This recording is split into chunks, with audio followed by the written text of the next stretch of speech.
this was a movie I was going to see. It came out in 2024, but it's a good thing I didn't go see it because it was a very disappointing movie.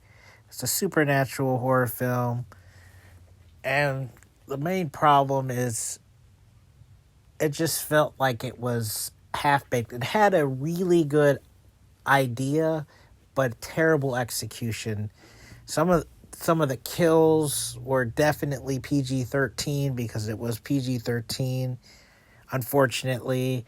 But the characters were really not likable, very douchey, or they're just bland. I'm sorry, but the main girl's love interest was his acting was so terrible in the movie. Every time he's supposed to look scared, he had bug-eyed expressions with his mouth open every time, and it was hilariously bad. But we had the magic cards. Um, they rented a mansion, which at first I didn't understand until like the middle of the movie. I was like, oh, they rented it. At first I thought they broke into the place. But I wouldn't have been surprised how douchey some of these characters are. But, it all started because they wanted to get more drunk and they wanted to get more alcohol. And they're like, oh, yeah, I found this old magical looking card thing. And the one girl was like, I don't know. I don't think we should be messing with it. And even the main love interest dude was like, I don't know. I don't want to play. But they ended up playing. And I like the monsters designs, but it's a real shame that they don't have enough screen time, and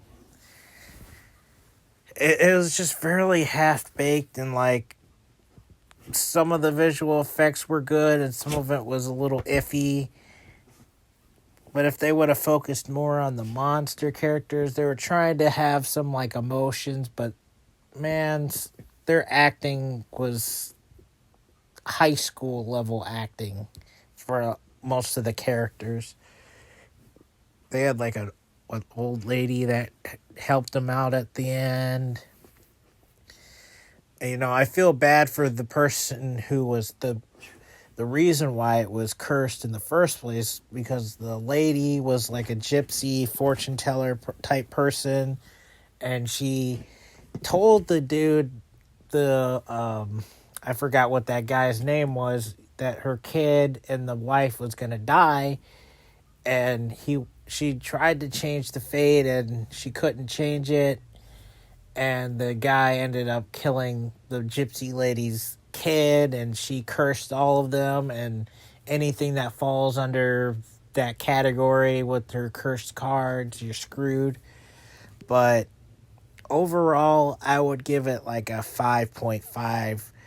I really wanted to give it at least a 6, but it was a lot of parts were predictable. I was like, oh, this is going to happen. And of course, the characters are really stupid in this movie too. Extremely stupid, especially the first person who died. The second person who died actually liked their kill. And then, again, all the other characters are pretty much stupid except for the main girl. But overall, yeah, not really worth your time. I mean, it had a good idea, but the execution was not very good.